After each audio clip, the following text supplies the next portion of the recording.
Well, hello everybody. How's everybody doing? I know it's been a long year so far.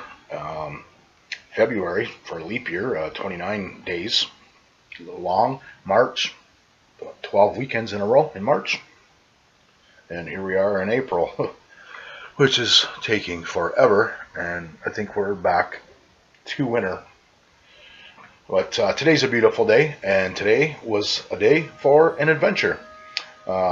It wasn't actually scheduled, but sometimes things just turn out that way.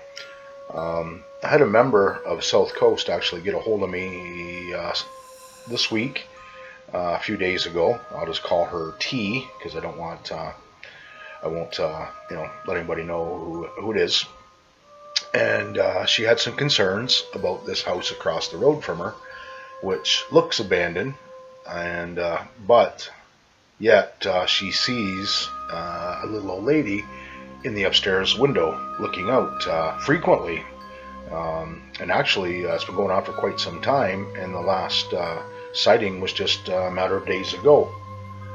And so T was concerned, like she wanted to know, like, do I think there's actually an old lady living in this house that has no hydro because the hydro wires have been cut?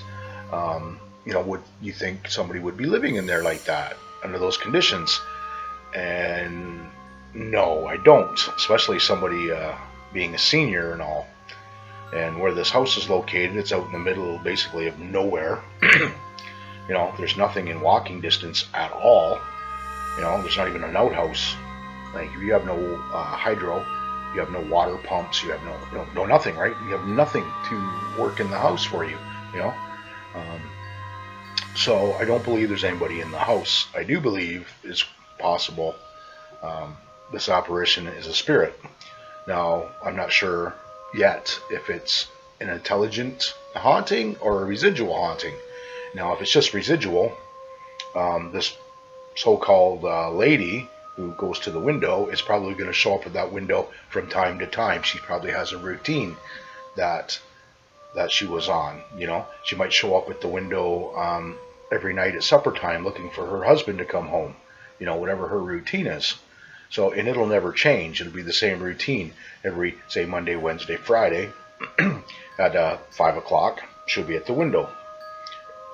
Now, if it's an intelligent haunting, if T just happens to be, outside or is watching over there and waves at the so-called person in the window, if it acknowledges that T is watching, then it's an intelligent haunting, right?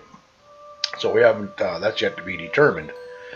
So I did tell T that if I had a chance this upcoming weekend, which is now, I would possibly take a drive out and go check out this house. Because T has a lot of concerns, Over the winter, she had called the police to have a welfare check done because she kept seeing this lady up in the window. There's no footprints in the snow. There's no tire tracks going in or out. And she was kind of concerned, like, how is this person surviving in the winter with no hydro, like no heat, no water, no food? Who's bringing food? So I said, okay. So I showed up there today, and upon my arrival, I text T and said, hey, I'm across the road. And just like that, she messaged back and said, hey, can I come over? Absolutely. Social distancing though, right? So she comes over, and I've wandered around the house, looked in the windows, and my God, it's in rough shape. And I'm trying to figure out, from the angles of where T's house is and this house is, looking at the windows, what could make someone think they're seeing an apparition or a person in the window. And I could come up with nothing. I couldn't even come up with anything that was even like pareidolia. There's no reflection on the glass at this time of the day anyway, even with the sun shining at the front of the house. And as we're standing there talking, this car pulls in, and the window goes down, and there's a husband and wife looking at us. And I said hi and walked over and introduced myself and introduced T to them. And we told them why we were there, that T sees somebody in the upper windows frequently. And the husband asks, well, when was the last time you saw somebody? She goes, just yesterday. And their jaws kind of drop, they're kind of amazed, they're shocked, right? And they're thinking, well, maybe there's squatters in there. Well, you never know, right? You never know. So I give him a business card, and he said if I wanted to wait 5 minutes, they'd run over next door and get the house keys, and they would take us in. Well, I could never say no. Absolutely, let's do this. 5 minutes. It wasn't even 5 minutes. Like they raced home and raced right back. Well, his wife did. He didn't come back, and they don't know why. Maybe we scared him with all the ghost talk. I don't know.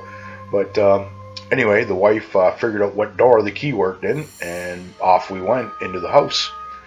And as soon as they opened the door, you can feel the cold air rushing out, right? Because the house has just been sitting forever, empty. But the minute I walked in through the threshold, my hair stood on end. I don't claim to have any special powers, but you do have a sixth sense, right? And excuse me, I did get this really creepy feeling when I walked in. I'm looking around, and it just felt like there's somebody watching you as you're walking in. But anyway, it was quite the mess in there.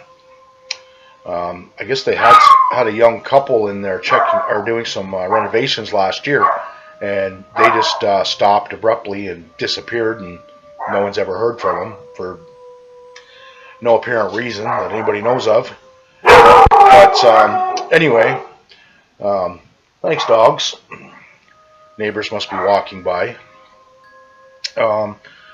Anyway, we proceeded to go upstairs, and we want to check out the two windows and look at the rooms to see if there's something that we can debunk this apparition with, right? And there's absolutely nothing in these rooms. There's nothing even remotely close that would even resemble a person standing in the window. And so we weren't up there very long because it's empty, and it was easy to debunk. There's nothing there. So, with that being said, obviously, if T is seeing somebody, either somebody is getting into the house, or there is a spirit, an entity in that house. So, as we make our way down the stairs, the owner, who I call Jay, she asked if we want to see the basement, and no, I don't need to see the basement. I just wanted to see the windows upstairs, right? So we ended up going back outside, and we said our farewells. And I said to the owner, Jay, I said, well, if anything does happen to go on, I said, feel free to contact me. I said, I did give your husband a South Coast Paranormal business card. I said, you can either catch me on the phone number there, you can call me or text me, or you can catch me on the South Coast page on Facebook, whatever the case may be. And once this coronavirus plague is over, I'd be more than happy to come out, and I can do minimal investigation without hydro. So I would, I'd love to come out and check it out. I'm not giving out the location where this is, because I don't want people that are bored going out there and mucking about. You know what I mean? This isn't what this story is about. So I'm going to show some pictures throughout the video, and they are not of the house. They're just to help with the storyline. So I do have an investigator that doesn't live too far away from there. I'm hoping, excuse me, she might be able to gather some information from me. I will say it's close to the Zion Cemetery, Concession 2, Wyndham, if anybody knows where that is. It is in that remote area. That's all I'm going to tell you. But I do have T documenting her sightings for me, and over the next month we're going to see what she has documented, and we're going to try and figure out first and foremost if it's intelligent or it's a residual haunting, and we will keep you all up to date on our findings, what's going on, right? and I really hope that the homeowners give me a call, because I'd love to go in there and investigate. And even it was just for 2 or 3 hours. We might be able to come up with something, right? And yeah, so we'll keep you all updated. Everybody, please stay safe. I just wanted to jump on for a short time and tell you about this story. At least we got something going on during the quarantine, even though I shouldn't be out doing what I'm doing, but social distancing, right? And but anyway, yeah, we'll keep you posted. Well, I'll see you in the next one. Once again, stay safe, guys, and take care of yourself. All right.